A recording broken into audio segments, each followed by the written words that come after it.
ঢেঁড়স আলুর এই ভাজিটি যদি একবার খান তাহলে বারবার খেতে মন চাইবে, এতটাই মজা হয়। দেখে যতটা লোভনীয় মনে হচ্ছে, খেতে কিন্তু অনেক বেশি মজা। আর গরম গরম ভাত, পরোটা, রুটি সব কিছুর সাথে খুবই ভালো লাগে খেতে। আসসালামু আলাইকুম, কেমন আছেন সবাই? চলুন তবে আজকে আমি এই ঢেঁড়স আর আলু দিয়ে কীভাবে এই ভাজিটি তৈরি করেছি আপনাদের সাথে শেয়ার করি। আর খুবই অল্প সময়ে কিন্তু তৈরি হয়ে যায়, মাত্র 10 মিনিটে কিন্তু এই আলু আর ঢেঁড়স দিয়ে ভাজিটি তৈরি হয়ে যায়। প্রতিদিন একঘেয়েমি ভাজি খেতে ভালো লাগে না। আর আমি যেভাবে ভাজি করেছি সেভাবে একবার খেয়ে দেখতে পারেন, খেতে কিন্তু অনেক বেশি মজা হয়। এখানে আমি প্রথমে নিয়ে নিয়েছি 250 গ্রামের মতো ঢেঁড়স, 3টা মাঝারি সাইজের আলু আর 1টি টমেটো। আর এই সামান্য কিছু উপকরণ দিয়ে কিন্তু অনেক বেশি মজা হয় এই ঢেঁড়স ভাজিটি। এখন আমি ঢেঁড়সগুলো কেটে নিচ্ছি। ঢেঁড়সগুলো একটু 1 ইঞ্চি পরিমাণ এভাবে ছোট ছোট পিস করে কেটে নিতে হবে।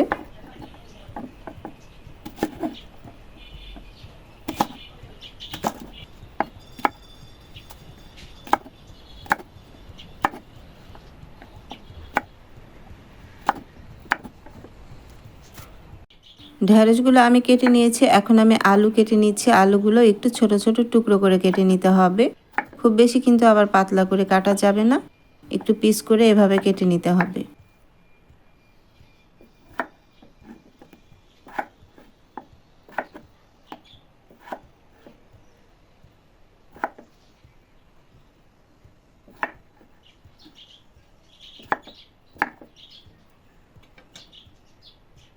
একটি বড় সাইজের পেঁয়াজ নিয়েছি, আর পেঁয়াজটি আমি কিউব করে কেটে নেব।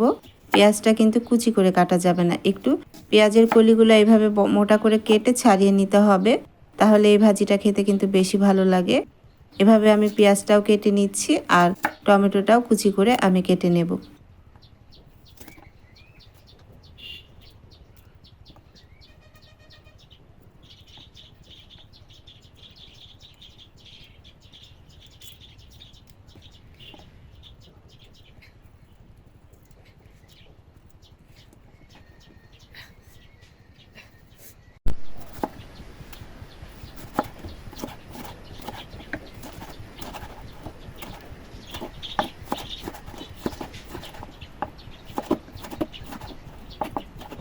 টমেটোগুলো আমি কিউব করে কেটে নিয়েছি। এখন আমি 4-5টি কাঁচামরিচ কুচি করে নিচ্ছি।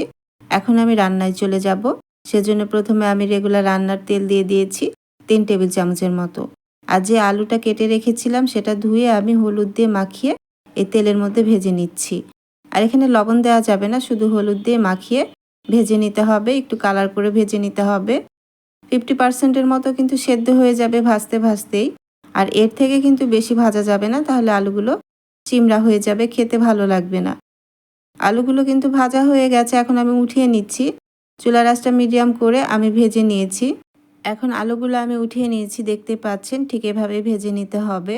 এখন ওই একই তেলে আমি আগে থেকে কেটে রাখা ঢেঁড়সগুলো দিয়ে দিচ্ছি। আর ঢেঁড়সের গায়েও আমি হলুদ মাখিয়ে নিয়েছি।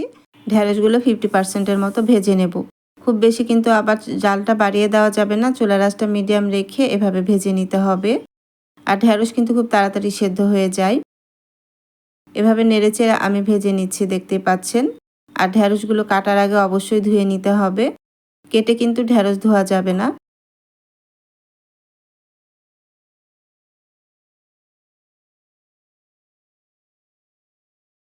ঢেঁড়সগুলো ভাজা হয়ে গেছে, এখন আমি উঠিয়ে নিচ্ছি। আর ভাজার সময় কোনোভাবে ঢেকে দেওয়া যাবে না, খুব বেশি কিন্তু আবার সেদ্ধ হয়ে যাবে।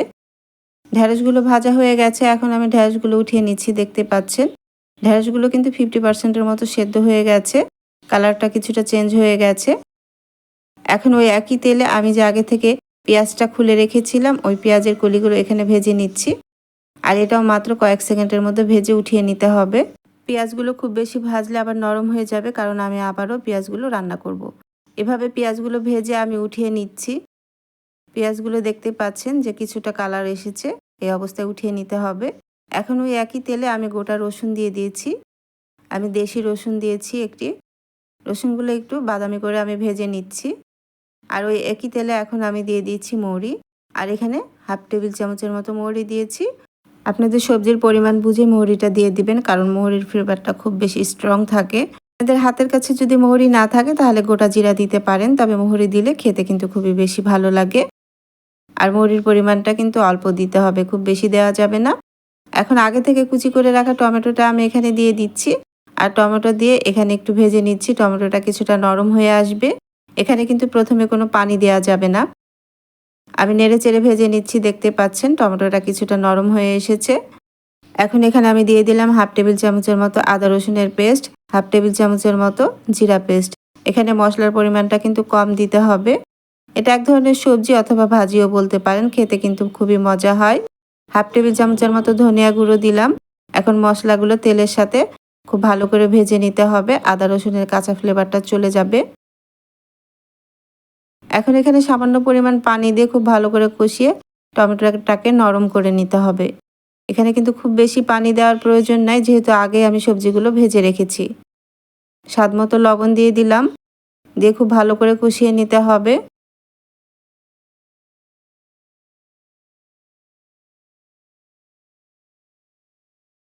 আর চুলার আঁচটা মিডিয়াম রেখে কিন্তু এভাবে ভেজে নিতে হবে। এখানে এখন আমি হলুদ দিয়ে দিলাম। হলুদ গুঁড়ো দিয়েছি প্রায় 1 টেবিল চামচের মতো। যেহেতু আমি আগে ঢেঁড়স এবং আলুটা হলুদ দিয়ে ভেজেছি, সেজন্য হলুদের পরিমাণটা আপনাকে বুঝে দিতে হবে। এখন মশলাগুলো কষানো হয়ে গেছে। সামান্য পরিমাণ পানি দিয়ে মশলাটা আরেকটু ভালো করে কষিয়ে নিচ্ছি। আর এই পানি দিয়েই কিন্তু ঢেঁড়স আলু সেদ্ধ হয়ে যাবে। এখানে কিন্তু খুব বেশি পানি দেওয়ার প্রয়োজন নাই। আর চুলার আঁচটাকে মিডিয়াম রাখতে হবে। মশলাটা খুব ভালো করে কষানো হয়ে গেছে, দেখতে পাচ্ছেন যে উপরে তেল ভেসে উঠেছে। এখন আমি আগে থেকে ভেজে রাখা আলু এবং ঢেঁড়সটা এখানে দিয়ে দিচ্ছি, দিয়ে ভালো করে ভেজে নিতে হবে। আর চুলার আঁচটা এখন মিডিয়াম লো করে দিয়েছি, যাতে আলুটা সেদ্ধ হয়ে যায় ভালো করে, আর ঢেঁড়সটা তো কিন্তু খুব তাড়াতাড়ি সেদ্ধ হয়ে যায়। আর এভাবে চুলার আঁচটা মিডিয়াম রেখে সেদ্ধ করে নিতে হবে। খুব ভালো করে নেড়েচেড়ে এভাবে ভেজে নিতে হবে, মশলাগুলো মিশিয়ে নিতে হবে। এখন এখানে আমি দিয়ে দিলাম 1 টেবিল চামচের মতো লাল মরিচের গুঁড়ো। এখানে ঝালটা আপনাদের টেস্ট অনুযায়ী দিয়ে নেবেন, আর মরিচের গুঁড়োটা পরে দিবেন। পরে দিলেই কিন্তু ভাজিটা খেতে বেশি ভালো লাগে।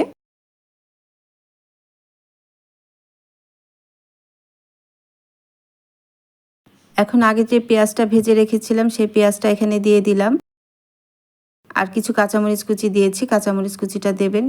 সুন্দর একটা ফ্লেভার আসে আর খেতেও কিন্তু খুবই ভালো লাগে। ভাজিটা কিন্তু 50% হয়ে গেছে।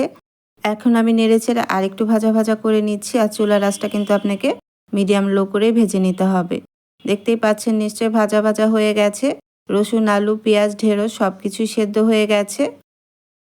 আর চুলার আঁচটা মিডিয়াম করে এভাবে ভেজে উঠিয়ে নেবেন, খেতে কিন্তু খুবই ভালো লাগে। এখন আমি কিছু ধনিয়া পাতা কুচি দিচ্ছি নামানোর আগে, এটি অপশনাল, তবে দেবেন, খেতে ভালোই লাগে। ধনিয়া পাতা কুচি দিয়ে একটু নেড়েচেড়ে নামিয়ে নিতে হবে। নতুনভাবে এই ঢেঁড়স আলুর ভাজিটা আপনি একবার বাসায় তৈরি করে দেখতে পারেন, খেতে কিন্তু খুবই মজা হয়। বিশেষ করে রুটি পরোটার সাথে খেতে ভালো লাগে, আবার গরম ভাতের সাথেও খুবই ভালো লাগে খেতে। ভাজিটি তৈরি হয়ে গেছে, সব কিছু খুব ভালো করে সেদ্ধ হয়ে গেছে। এখন আমি নামিয়ে নিচ্ছি। আর ঢেঁড়স যারা খেতে চায় না তাদের এইভাবে ভাজি করে দিতে পারেন, খুব মজা করে খেয়ে নেবে। দারুণ মজার ঢেঁড়স আলুর এই ভাজির রেসিপিটি যদি আপনাদের কাছে ভালো লেগে থাকে, তাহলে অবশ্যই আমার ইউটিউব চ্যানেলটি সাবস্ক্রাইব করে দেবেন ও একটি লাইক, কমেন্ট, শেয়ার করে দেবেন। আপনাদের একটি লাইক, কমেন্ট, শেয়ার আমাকে অনুপ্রেরণা যোগায় নতুন কোনো রেসিপি তৈরি করার জন্য। আর যারা ফেসবুক পেজ থেকে দেখছেন তারা অবশ্যই আমার ফেসবুক পেজটি ফলো দিয়ে রাখবেন ও একটি লাইক, কমেন্ট, শেয়ার করে দেবেন। আজ বিদায় নিচ্ছি, চলে আসবো আবারও অন্য কোনো নতুন ও সহজ রেসিপি নিয়ে। আল্লাহ আপনাদের ভালো রাখুন, সুস্থ রাখুন, ভালো থাকবেন সবাই। আল্লাহ হাফিজ।